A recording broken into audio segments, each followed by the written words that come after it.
saya. Kita udah dengerin kesaksian, udah diberkati dengan puji-pujian ya. Saya memang juga bersyukur kita nggak pernah akan mengerti berkat-berkat Tuhan, baiknya Tuhan ya, meskipun dalam kegagalan sekalipun. Malahan hal-hal yang tidak baik itu memberikan lebih banyak hikmat daripada hal-hal yang baik.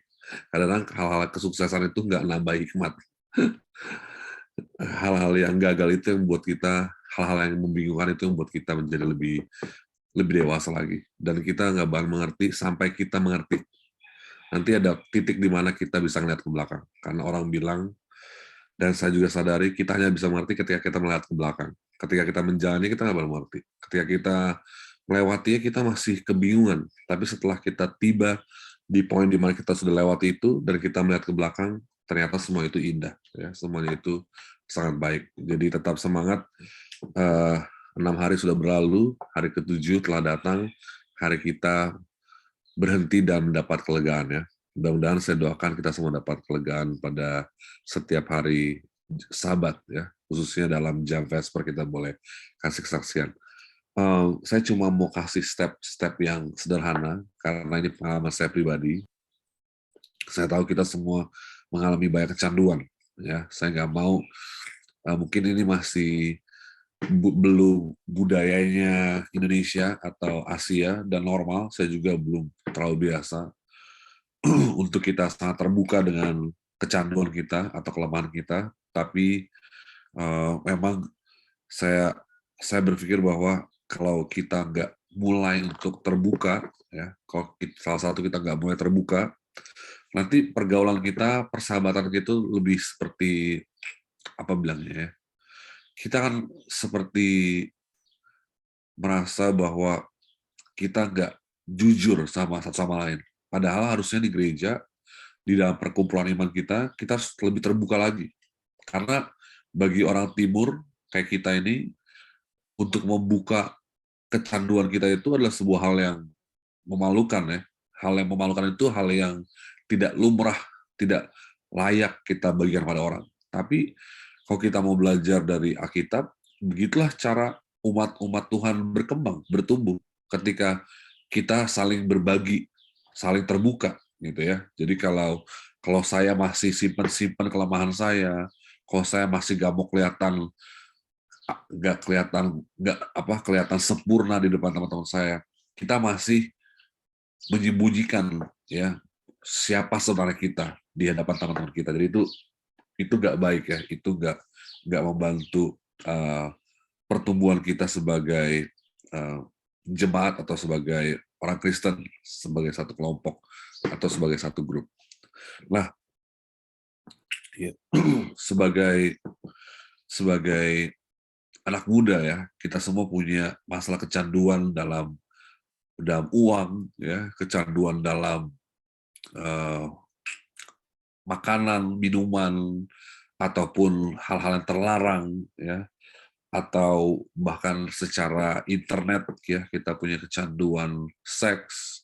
Mungkin kita nggak gonta-ganti pacar ya, tapi kita mungkin ada keinginan ya yang kita tahu kita nggak bisa untuk tutupi, atau mungkin kita ada amarah atau kecemburuan ya. Ini semua sifat-sifat yang sudah menggerogoti kita ya, yang kita belum hadapi, yang kita belum konfrontasi, yang belum kita temukan jalan keluarnya. Jadi malam ini saya mau kasih beberapa tips yang simple dari pengalaman saya pribadi, bagaimana keluar dari siklus ini, bagaimana keluar dari siklus kecanduan.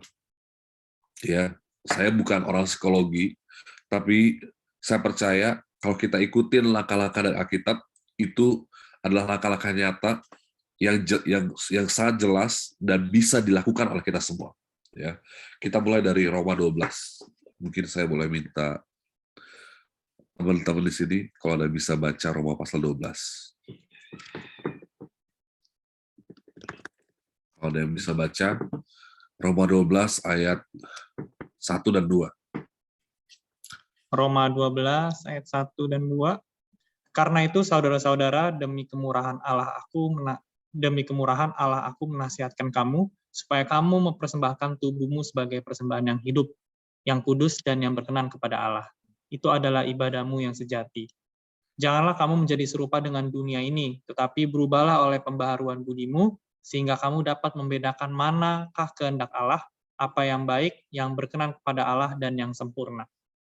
Terima kasih, Brandon. Jadi ayat ini adalah kesimpulan dari nasihat-nasihat Paulus kepada gereja di perkotaan, di kota Korintus. Jadi ini bukan sebuah kejutan bagi orang-orang di Korintus. Masalah yang kita hadapi, khususnya seperti kecanduan, itu sudah dihadapi oleh mereka juga. Ya, sudah berjalan dari zaman bahla.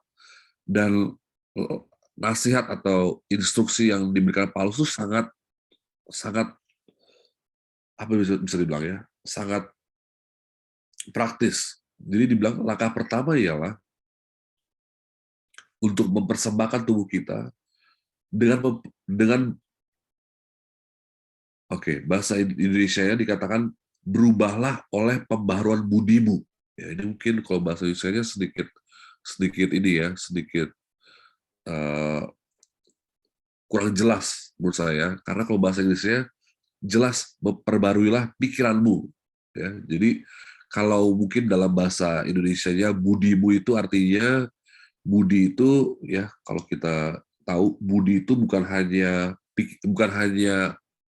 pengetahuan ya, tapi budi itu juga ialah bagaimana kita menggunakan pengetahuan itu ya, itu budi ya. Jadi diperbarui budimu ya. Bagaimana kita perbarui pikiran? Langkah pertama, perbarui. Kita harus membiasakan diri kita dengan banyak pergumulan pribadi untuk meluruskan cara berpikir kita. Ya, biasanya orang kecanduan. Coba ya teman-teman, mungkin kita belum bisa share secara pribadi sekarang, tapi coba pikirin lagi. Orang-orang kecanduan itu biasanya pikirannya itu adalah negatif dan sinis. Apa artinya? Negatif dan sinis artinya kita berpikir bahwa kayaknya kita sudah tidak mungkin lagi keluar dari siklus itu. Kayaknya kita sudah parah, kita selalu berpikir hal yang buruk dari semua stigma kecanduan. Ya, bahkan kita tahu kalau itu tidak baik. Jadi bagaimana kita bisa keluar dari siklus ini? Ialah pertama-tama kita harus memperbarui pikiran itu. Kalau kita masih ingat anak yang apa namanya anak yang hilang itu, ya, anak yang bungsu yang hilang itu, titik perubahan dalam kehidupannya ialah bukan ketika kondisi dia berubah. Titik perubahan dari anak yang hilang, perumpamaan anak hilang itu bukan ketika dia menjadi kaya, bukan ketika dia sudah ada di rumah bapaknya. Ya, coba kita baca ya, boleh yang bantu baca.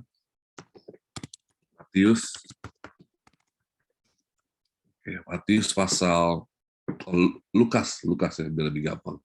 Lukas 15, kalau Anda yang boleh bantu baca, Lukas 15, kita mau lihat di mana titik perubahan dia, ya. Titik perubahan kehidupan itu di mana. Ayat 17. Ada yang boleh bantu baca?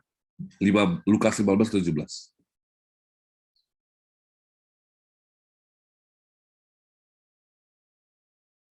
Lukas 15 ayat 17 ya pendengar. Yes. Lalu ia menyadari keadaannya, katanya, betapa banyaknya orang upahan Bapakku yang berlimpah-limpah makanannya, tetapi aku di sini mati kelaparan. Apa titik perubahannya? Ketika dia menyadari keadaannya. Tapi menyadari keadaannya itu bukan artinya kita tuh merendahkan diri. Aduh, pendeta, saya ini beginilah pendeta. Saking malunya untuk membicarakan keadaannya, kita hanya berpikir rendah. Tapi kita lihat anak yang hilang ini, dia berubah ketika dia menyadari keadaannya dan menyatakan dalam pikiran dia apa yang ada di rumah bapaknya. Itu yang berubah segala-galanya. Jadi kalau kita mau memutuskan rantai kecanduan, kita harus meluruskan pikiran kita. Pertanyaannya, bagaimana kita bisa meluruskan pikiran kita? Ini kita mau breakdown sekarang. Karena kecanduan itu, karena kita berpikir, susah banget sih kamu keluar dari ngerokok, susah banget sih keluar dari minum-minum. Ya kita yang nggak pernah, contoh kayak saya bilang sama banyak orang, sama istri saya bilang juga bahwa saya ini kecanduan saya bukan rokok atau minum-minuman. Anda tawarkan saya juga, saya nggak bakal minum. Anda tawarkan saya juga, saya nggak bakal rokok. Anda tawarkan saya kasih ganja juga, saya nggak bakal pernah. Saya udah banyak gaul sama orang-orang yang merokok dan segala macam. Saya nggak pernah sedikit pun merasa tergoda. Bukan karena saya suci, karena ada beberapa orang pencobaannya berbeda. Ya, saya pencobaannya bukan itu. Kalau saya ditawarin makanan, mungkin itu pencobaan saya. Ya, kalau saya ditawarin hal yang lain, ya uang ataupun hal yang lain, itu mungkin pencobaan saya. Tapi kalau soal beberapa hal, jadi kita jangan merasa beberapa kita yang nggak ada pencobaan. Saya mah kuat kalau masalah kayak ini, saya nggak ada masalah. Tapi memang beberapa orang memang masalahnya berbeda-beda. Jadi kalau kita yang punya masalah, ya kita harus coba luruskan pikiran kita. Nah, ini yang sulit, bagaimana meluruskan pikiran. Ya, waktu saya juga bergumul, ya, saya harus setiap pagi, ini bukan sebuah ritual, ya, tapi ini adalah sebuah kebiasaan yang harus dibangun dari pikiran. Itulah kenapa kita selalu encourage atau kita selalu ajak kita semua untuk renungan pagi, renungan malam. Kenapa? Hal yang pertama dan terakhir sebelum kita dan setelah kita melakukan kegiatan haruslah dengan firman Tuhan. Supaya kita bisa meluruskan pikiran. Itu tujuan kita baca Alkitab. Bukan, saya mau baca Alkitab sepanjang tahun, saya mau habisin Alkitab itu. Itu lebih ke ambisi jadinya. Jatuhnya jadi ambisi. Banyak orang nggak sadar kerohanian mereka itu jadi ambisi. Bukan sebuah misi, tapi jadi ambisi. Ya, ada orang gitu, saya harus kalau udah acara PA, saya harus menang nih, saya harus dapat kuis ya. Itu sebenarnya bukan di situ nilainya. Bukan diselesaikan Alkitab atau ikutin semua pelajar Bible study, setiap ada Zoom saya ikut semua. Ini bukan sebuah lomba atau permainan kayak main game ya. Ada yang harus dilewati, bukan seperti itu ya. Ini bukan sebuah kualifikasi atau sebuah ambisi. Kerohanian itu adalah sebuah langkah pertumbuhan dalam kehidupan kerohanian kita. Jadi kalau kita datang, contoh seperti malam ini Bible study, pendeta saya nggak ada kesaksian mulu nih pendeta, jadi yaudah saya nggak usah datang lah Bible study. Jangan bilang kayak gitu. Jangan kita berpikir pendeta saya nggak ada kesaksian nih, karena saya pernah kayak gitu ya, ngelihat orang-orang teman-teman saya, pendeta saya nggak punya kesaksian ya, saya diem aja deh. Jadi kita pikir bahwa datang ke gereja itu supaya kita bisa didengarkan orang, bukan. Saya buka kamera bukan supaya saya bisa dilihat orang. Jadi tujuan saya bukan untuk supaya diperhatikan. Tujuan saya untuk meluruskan pikiran saya. Oh iya, betul ya. Memang kami juga baru menikah, ya masih belum ngerti apa arti menjadi orang tua. Tadi kasih orang tua. Kita nggak bakal mengerti. Saya juga merasa kasih orang tua, kok mau ya? Kok bisa begitu ya? Kita nggak pernah mengerti. Sama seperti kasih Allah Bapa, kita nggak pernah mengerti kasih orang tua. Karena kita nggak tahu apa yang di benak pikiran dia. Dia rela memberikan semuanya untuk buat kita. Jadi kita nggak pernah mengerti. Dan kembali lagi tadi, kalau kita mau usahakan semua cara, coba ya, kadang-kadang kita berpikir, pendeta, saya harus buat hal yang baru. Saya harus pindah sekolah, saya harus pindah rumah, saya harus pindah suasana. Orang selalu bilang gitu kan, pendeta saya mau pindah suasana. Tapi masalahnya teman-teman, kadang-kadang kita mau pindah suasana. Saya punya teman tuh, dia cerita beneran ya. Dia punya masalah dengan kecanduan. Orang tuanya sampai kirim dia kemana-mana, sampai buat dia belajar, kelas, ikut terapi, buat semua hal untuk supaya dia bisa bisa keluar dari kecanduannya. Tapi ternyata yang kita perlukan bukan situasi baru atau suasana baru, tetapi memang pembaruan. Jadi contoh ya, yang tadinya kita biasa ngomong sama orang tua kita atau sama teman kita atau saudara kita biasa ngomong kosong. Coba ngomongnya lebih ke arah sedikit ke iman. Ya, jadi harus pembaruan itu mulai dari niat-niat kita juga untuk supaya kita tuh kalau kita sadar kita pikiran negatif terus, berarti kita harus ada teman, harus ada sandaran. Nah, sandaran ini yang penting. Ya.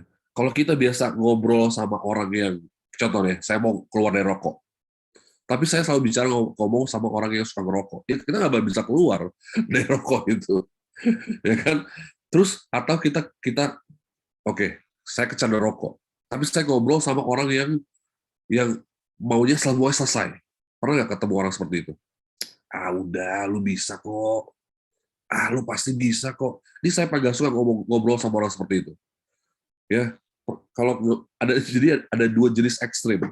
Orang yang nggak tahu caranya, sama orang yang selalu merasa bahwa semua masalah dunia itu bisa diselesaikan dengan secepatnya.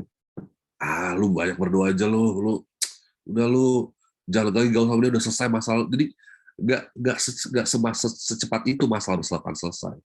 Memang beberapa orang kecanduan itu akan bertahun-tahun. Ya, kecanduan main game itu bisa bertahun-tahun. Itu bukan hal yang dilewati 1 minggu, 2 minggu, 3 minggu. Jadi saya nggak percaya itu sama apa terapi-terapi. Oh 3 minggu, 4 minggu bakal keluar dari itu nggak. Kadang-kadang nggak seefektif itu karena proses kita berbeda-beda. Tapi intinya ialah langkah pertama ialah kita harus memperbarui pikiran kita.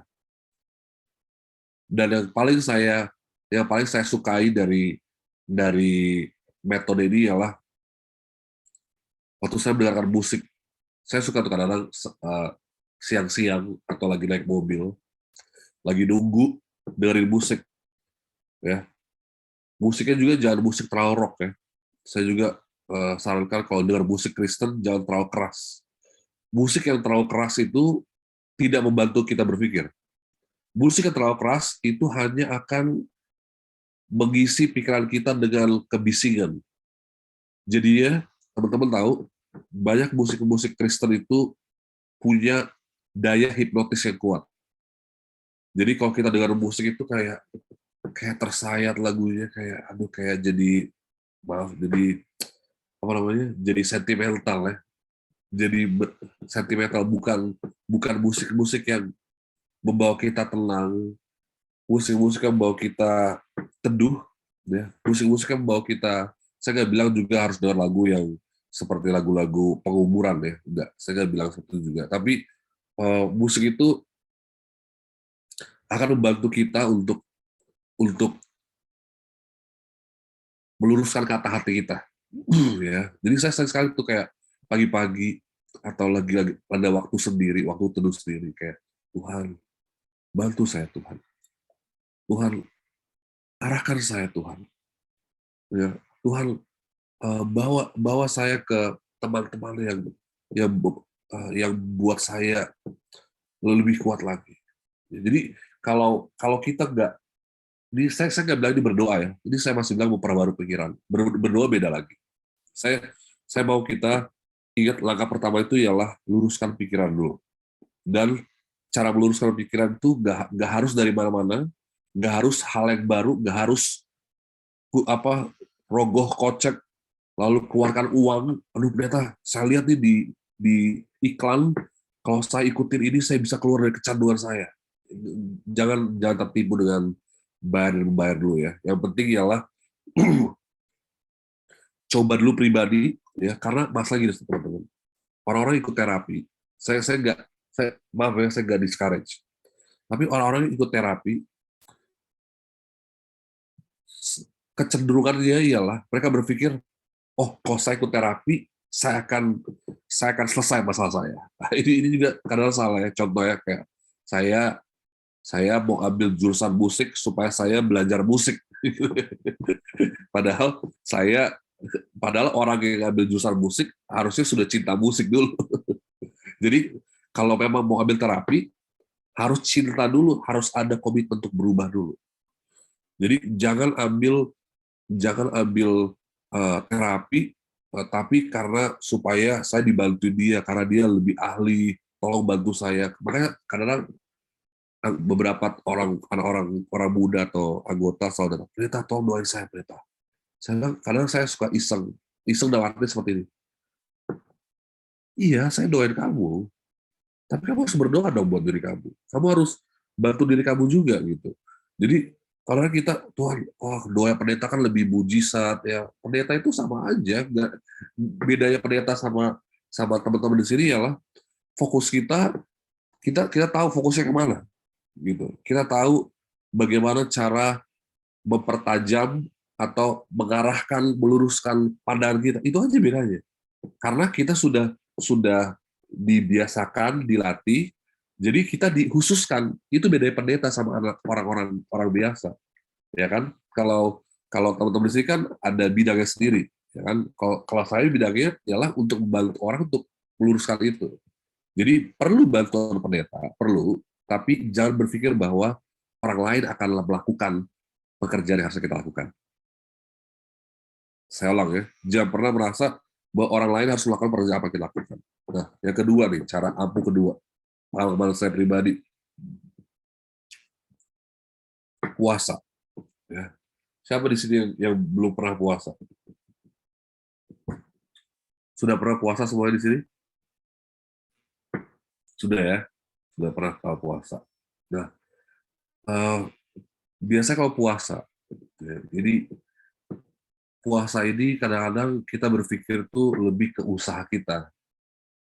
Oh, ternyata saya puasa harus dari jam 6 ke jam 6. Nah, oke. Padahal nggak ada yang bilang aturannya puasa tuh dari jam 6 ke jam 6. Itu nggak ada. Itu kebiasaan mayoritas di Indonesia.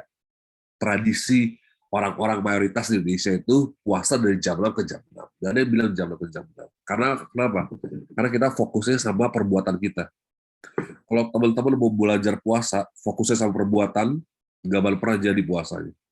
Dan setelah puasa, habis itu makannya gelojoh. Itu bukan puasa. Ya, kita puasa seharian, habis itu malamnya makannya seperti orang makan 3 hari gitu. Itu bukan puasa.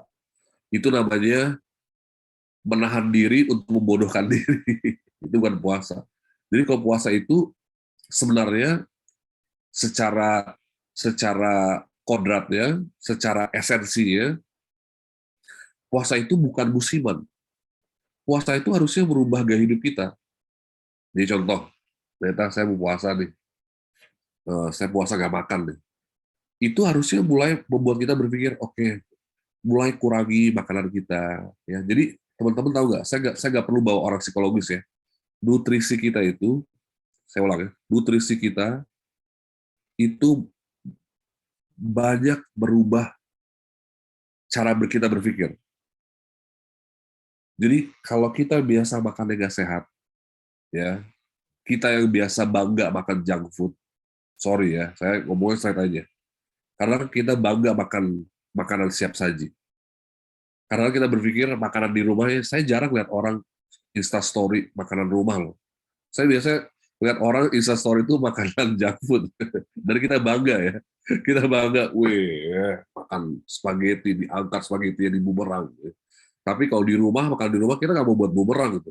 Kalau mama masak atau kita sendiri masak, kita nggak pernah bumerang. Karena kita merasa makanan rumah itu makanan sederhana. Jadi nggak perlu bumerang, nggak perlu dibuat TikTok-nya.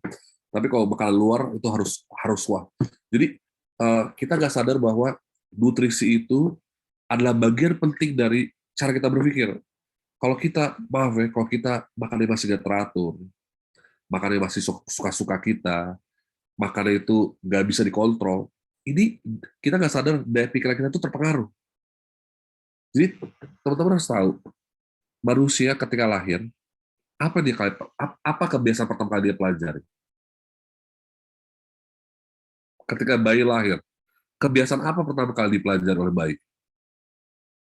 Belajar belajar makan dan minum. Jadi kita nggak sadar, ya maaf ya, tapi ada orang nggak sadar. Biasanya kalau bayi atau anak kecil makan tuh dikasih sebenarnya. Apalagi kita orang Indonesia selalu bilang gini, dia masih masa pertumbuhan. Ini orang-orang yang nggak pernah belajar nih, kalau yang bilangnya kayak gitu. Oh, dia masih masa pertumbuhan. Dia masih masa pertumbuhan. Nah, ketika dia udah nggak bisa mengendalikan diri dia, yang disalahin siapa? Dia sendiri, orang itu. Kamu jadi gemuk sekali kamu badannya sekarang. Padahal dulu dibilangin kamu masa pertumbuhan, dikasih makan terus, ya kan? Dikasih minum susu terus, semuanya dikasih, diberi terus. Jadi kita nggak sadar kebiasaan kita makan minum itu adalah kebiasaan yang mempengaruhi kepribadian kita. jadi kalau kita mau berubah kecanduan kita harus rubah juga cara makan kita. Jadi ini mungkin mungkin kita nggak berpikir sejauh itu kali ya, atau kita pernah berpikir seperti itu, tapi itu kesaksian saya.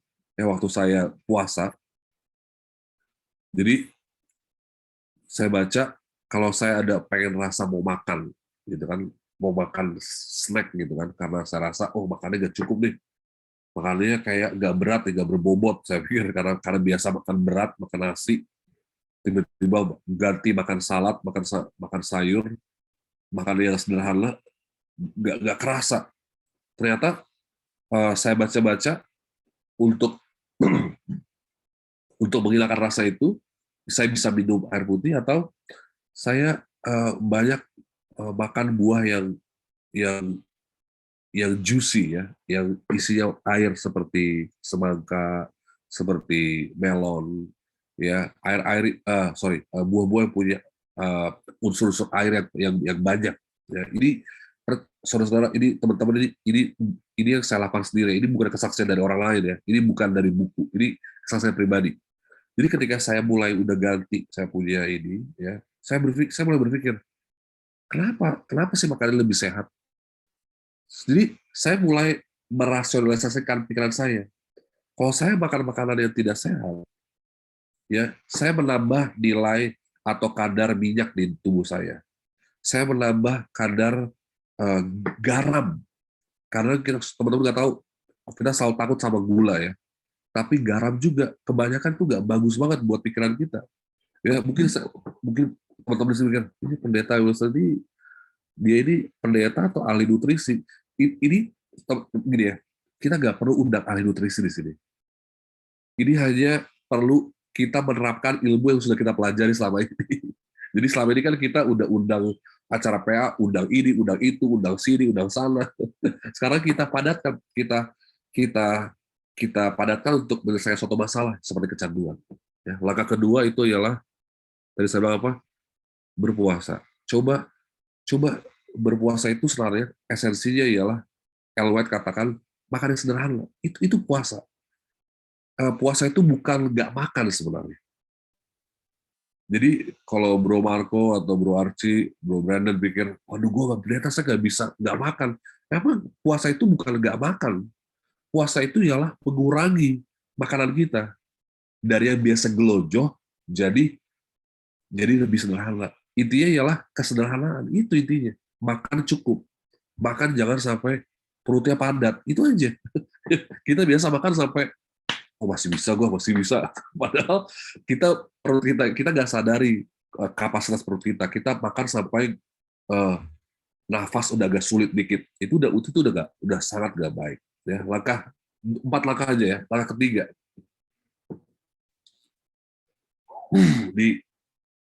Jadi praktis ya langkah-langkahnya. Tadi pertama pembaruan pikiran ya, lalu kedua puasa. Langkah ketiga itu ialah kita harus sadari trigger-triggernya.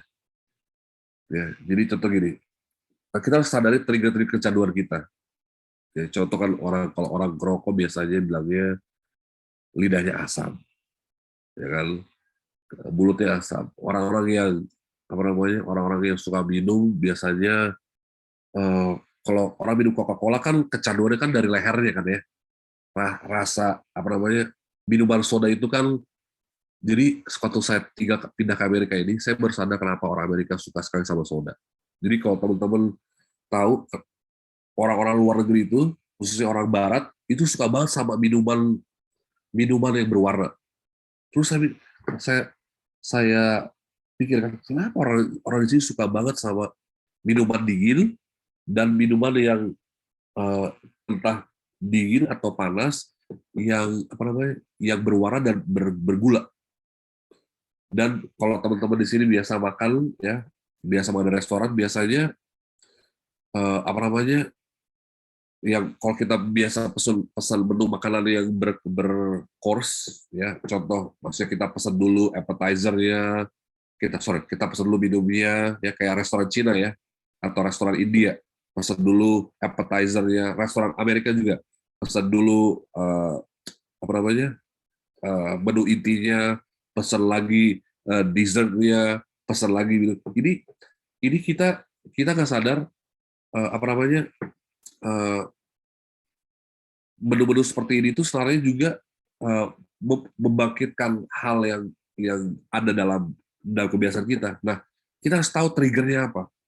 Ya, kita harus tahu triggernya apa. Kalau contoh kayak saya tahu kalau saya udah mulai bosen dikit, ya saya biasa ngomong sama adik saya atau sama Bella juga. Kenapa sih kamu selalu pegang HP, main game mulu? Ternyata karena saya mulai bosan. Nah, kalau di gereja, ingat nggak? Kalau kita waktu masih kecil di gereja, kalau bosan dikasih apa? Kalau masih anak-anak kecil di gereja, orang tuanya biasa kasih apa? Dulu ya, sebelum ada gadget. Biasa dikasih apa? Waktu Tere kecil, biasa di gereja dikasih apa? Kalau kalau orang tuanya lagi dengerin khotbah, anak-anak kecilnya umur-umur 5 tahun, 4 tahun tuh dikasih apa biasanya? Aku ada 3 nih yang pengalaman aku ya. Iya. Yang aku lihat. Yang pertama gadget sekarang nih. Yang kedua kertas ya buat mereka gambar atau permen. Iya, itu Biar biasanya. kue atau ya something like that. Permen, gadget, atau kertas. Tahu nggak? Sebenarnya ketika manusia dewasa itu nggak ada yang berubah. Kita juga waktu kita dewasa, kita punya masalah yang sama. Apa brand? Saya nggak ngeliat nih teksnya nih. Oke. Biasanya kertas ya. Saya juga pikirannya seperti itu juga. Biasanya kertas. Jadi suatu kita dewasa, kita berpikir kita tuh bisa fokus. Sebenarnya nggak bisa. Manusia itu selalu cenderung itu nggak bisa fokus. Apalagi zaman sekarang. Jadi itulah kenapa kita selalu bilang untuk buka Alkitab dan untuk menandainya. Jadi kalau kita berpikir kayak khotbah kayak gini ya, teman-teman di sini cuma dengerin saya, pasti bosan. Itu manusia, pasti bosan. Jadi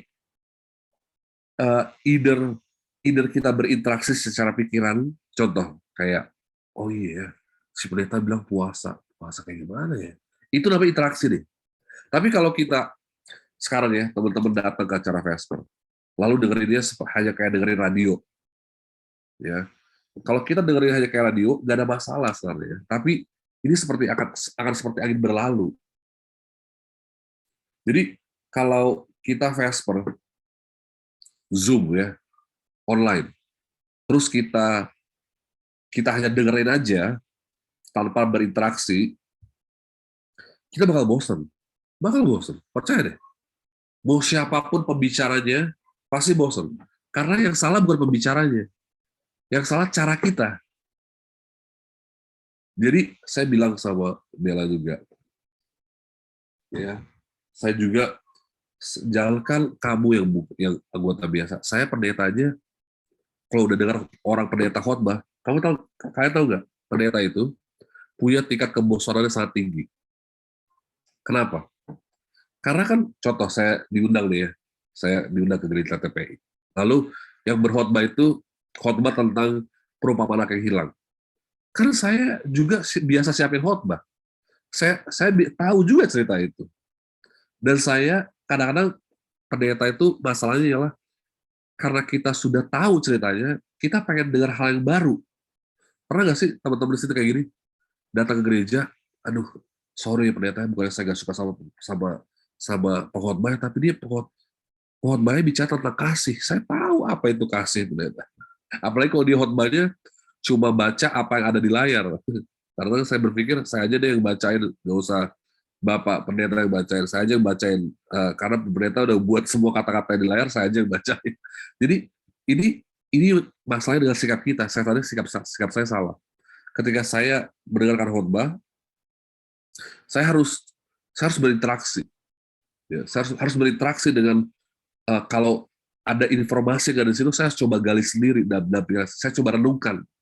Ya, jadi itulah makna berinteraksi. Jadi kita lebih dapat maknanya. Ya, kadang saya suka chat juga, ya. Tapi kembali lagi tadi ke trigger. Kita itu nggak berubah, teman-teman. Kalau kita merasa bosan, kita harus tahu triggernya. Dan kita harus siapkan hal untuk mengantisipasinya. Jadi contoh kayak teman-teman di sini suka main game.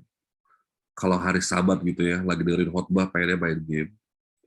Harus buat kegiatan tulis-menulis. Atau kalau kayak teman-teman kayak saya nggak suka tulis-menulis, saya suka ketik. Saya keluarin HP saya ambil note dia. Saya suka ketik, saya buat catatan sendiri.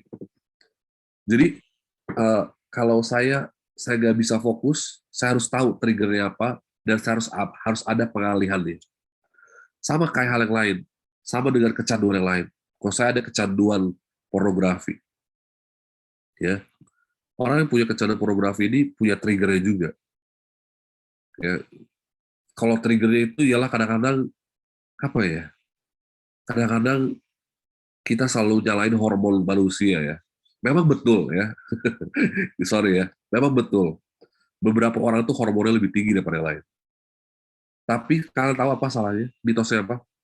Tiap-tiap orang tuh ada keinginan atau desire atau nafsunya di saatnya sendiri. Contoh ya, biasanya kan kalau kita teman-teman di kelas, ada kan orang-orang baru ngobrolin sedikit tentang hal yang porno, langsung nafsu, ya kan? Ada orang-orang yang nafsu itu kelihatan. Tapi yang bahaya itu adalah orang-orang yang nafsunya itu nggak kelihatan. Kelihatannya kalem, kelihatan kayak biasa aja. Tapi kalau udah sendirian di kamar, nafsunya nggak bisa dibendung. Jadi sebenarnya bukan masalah nafsunya kelihatan atau enggak. Jadi kita jangan hakimi, ternyata saya kayaknya nafsu saya bisa dikontrol. Enggak, bukan masalah nafsunya. Tapi kita harus tahu kapan nafsunya datang. Ya. Kapan nafsu itu datang. Jadi biasanya kalau ada waktu-waktu luang, ya, biasanya kalau ada waktu-waktu nggak produktif, pikiran tuh biasanya tuh suka kemana-mana. Jadi kembali lagi, harus cari suatu hal yang bisa buat kita sibuk. Ya, dan hal yang sibuk itu harus bernilai. Harus bernilai. Kalau contoh, udah pendeta, daripada saya buat hal yang gak berguna, saya bantuin aja mama saya. Kadang-kadang kita mencoba mengalihkan isu tapi nggak ada nilainya. Jadi mau kita coba antisipasi triggernya, kita nggak pernah bisa karena kita nggak pernah lakukan sesuatu hal yang sebanding dengan itu. Contoh, sekarang udah lu nggak usah minum lagi alkohol, lu atau minum kopi, udah lu minum aja susu. Itu nggak nyambung, teman-teman. Apa orang yang kecanduan minum kopi disuruh minum susu, itu nggak nyambung. Karena rasanya beda. Ya kan, rasanya beda. Atau contoh, yang biasa minum kopi, lalu kopi jagung. Kalau dulu kami di Filipina, kopi jagung, teman-teman.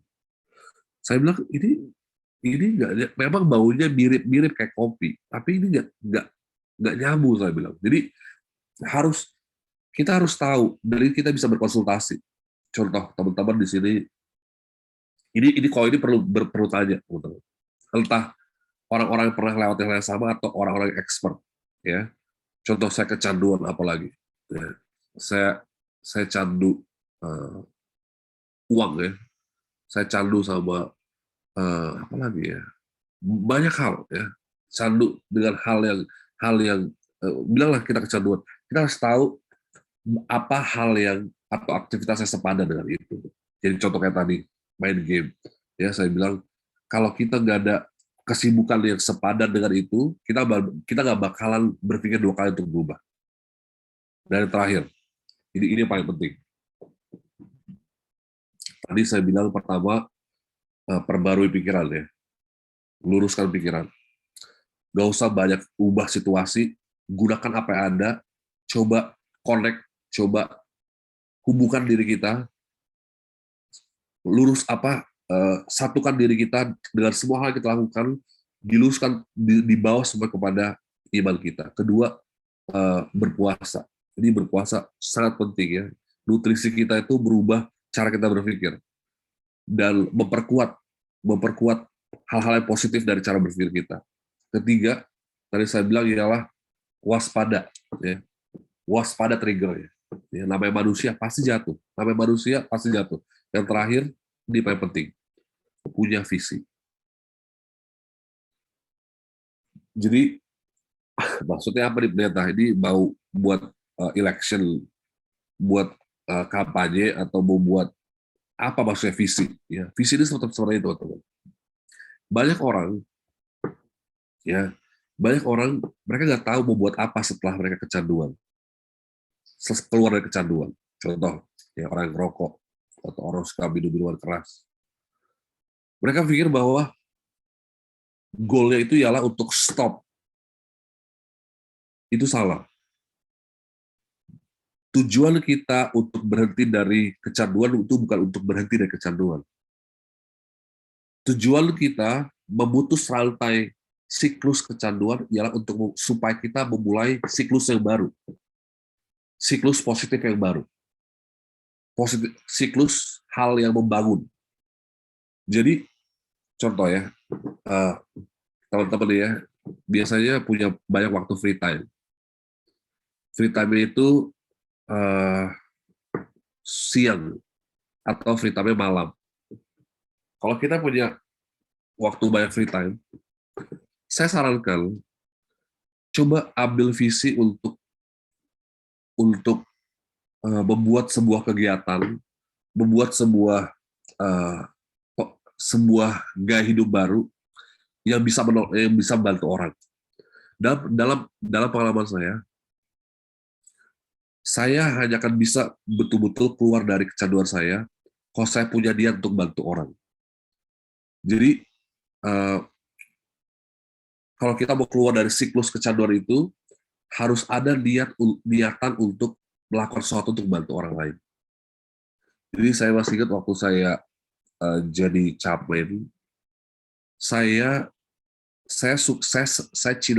sukai apa yang saya lakukan karena saya punya niat untuk bantu orang.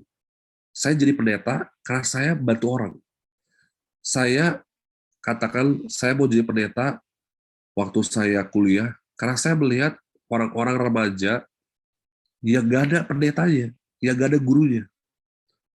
Karena waktu saya masih remaja, saya ada guru saya. Jadi ketika saya bertumbuh jadi dewasa, saya melihat, waduh, ini kok anak muda ini datang gereja, cuma duduk-duduk, main HP, langsung pulang. Itu jadi beban buat saya. Jadi saya berpikir bahwa, oke, saya mau gunakan waktu kosong saya untuk bantu mereka, Bible study. Karena saya pendeta. Contoh di sini teman-teman nih, ya, yang suka olahraga.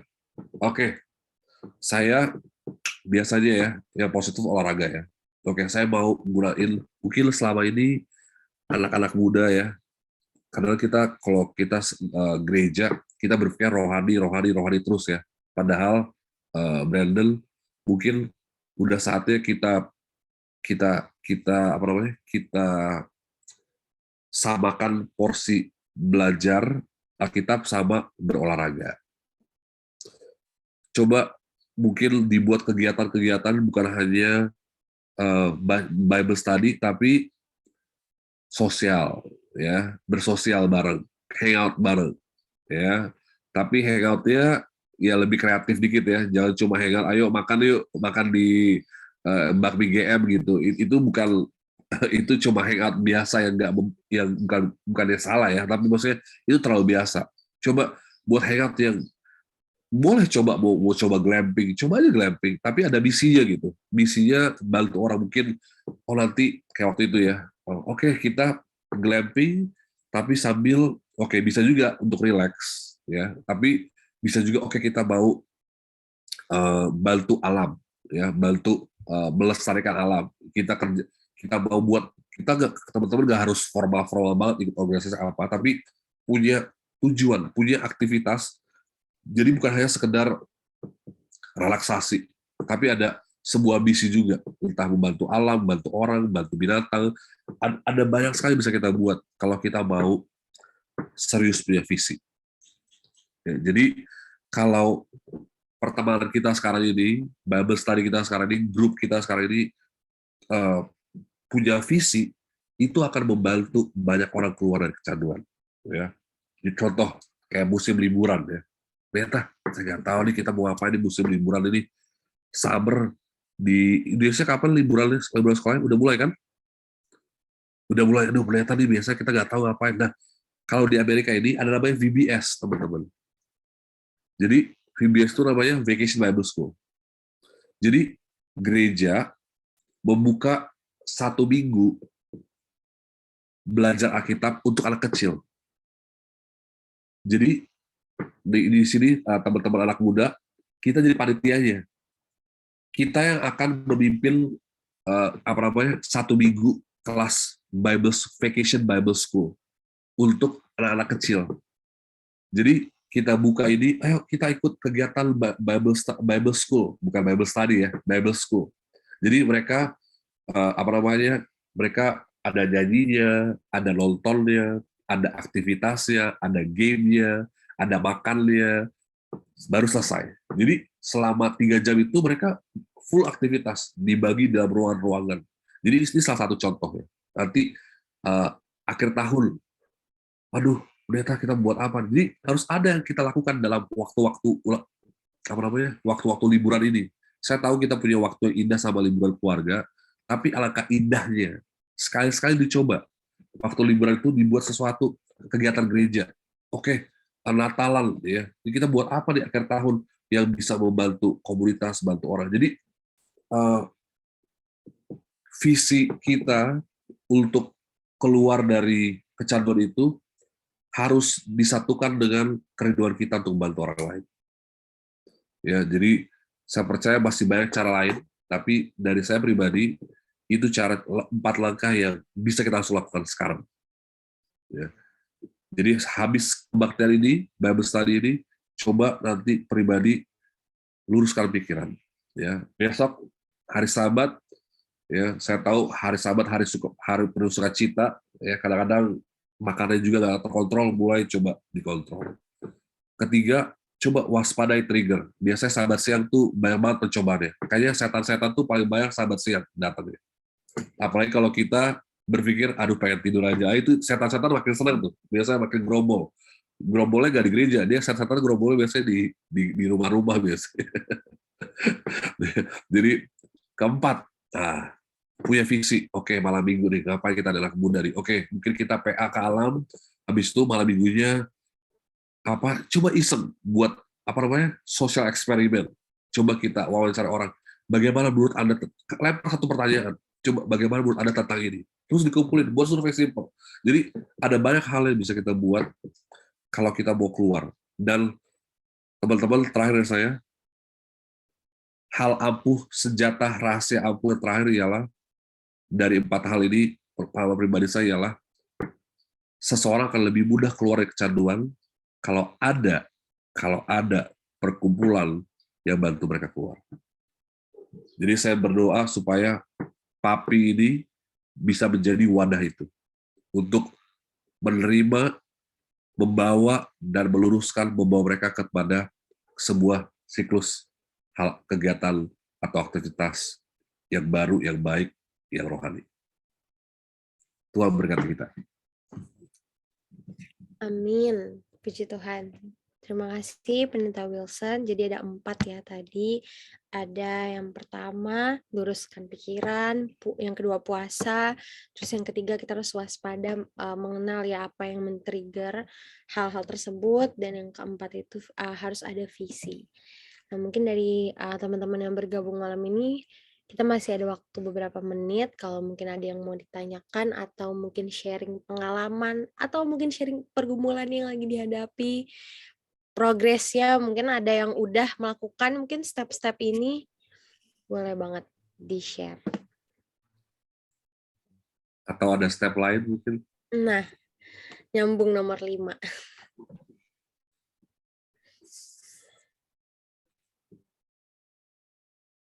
Rita, ada mungkin? Brandon?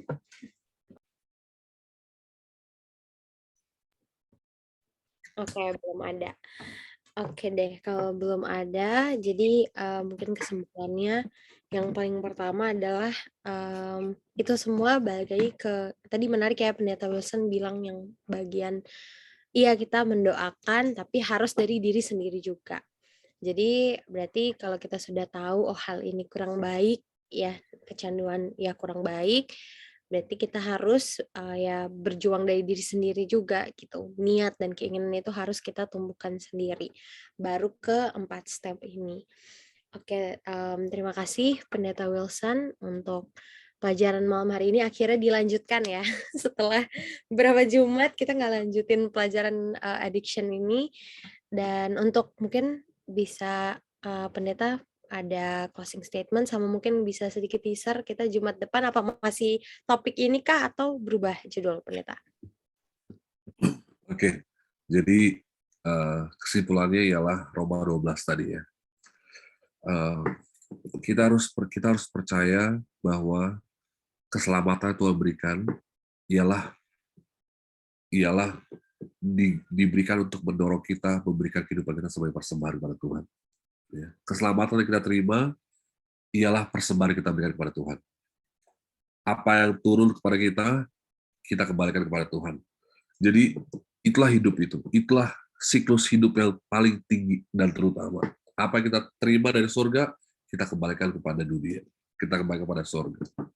Jadi ini bukan karena semata-mata karena supaya kita jadi lebih moral. Ini bukan semata-mata supaya kita nggak buat hal yang memalukan. Ya, karena kita tertekan, terdorong oleh hal-hal yang negatif. Ini namanya motivasi negatif. Mungkin ada juga orang berubah gara-gara motivasi negatif. Tapi ada hal yang mulia, ada hal yang indah, hal yang lebih tinggi lagi yang kita kejar, yang kita rindukan, yang Tuhan kehendaki bagi anak-anaknya untuk keluar dari siklus kecanduan, untuk hidup dalam kerajaan Tuhan, dalam kemuliaan Tuhan, dalam kehendak Tuhan yang dapat menjadi berkat juga buat orang lain. Ya. Jadi untuk minggu depan ya saya mau kita bawa kepada lawannya buah roh. Jadi kita harus sadar bahwa bukan saja kita ada buah roh yang dalam kehidupan kita, tapi kita masih ada banyak hal-hal dari kegelapan, hal-hal dari yang negatif yang selalu menghalangi kita. Apa saja pekerjaan-pekerjaan yang jahat ini, ya, yang kita harus sadari, yang selalu bergumul, ya, yang selalu bertarung dalam pikiran kita. Mudah-mudahan jadi berkat buat kita semua dan Tuhan berkati kita. Amin. Oke, sebelum kita doa tutup, ya izinkan aku mau share beberapa slide pengumuman ya. Silakan Kak Krista.